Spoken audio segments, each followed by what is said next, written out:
Hello guys, আজকে আমি বানাবো পাবদা মাছের চচ্চড়ি। চলুন ভিডিওটা শুরু করা যাক কিভাবে পাবদা মাছের চচ্চড়ি বানানো যায়। প্রথমে আমাদের দরকার হবে আলু এবং পেঁয়াজ। পেঁয়াজটা কুচি কুচি করে আমাদের কেটে নিতে হবে। আলু আমরা এখানে লম্বা লম্বাভাবে কেটে নিয়েছি।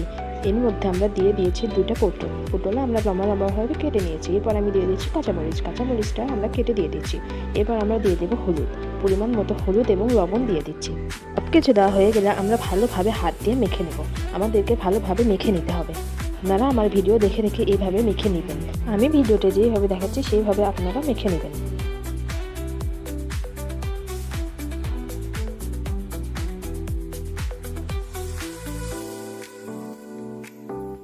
এখন আমি এর ভেতর দিয়ে দেবো পাবদা মাছ। আমি এখানে পাবদা মাছগুলো ভালোভাবে ধুয়ে নিয়েছি।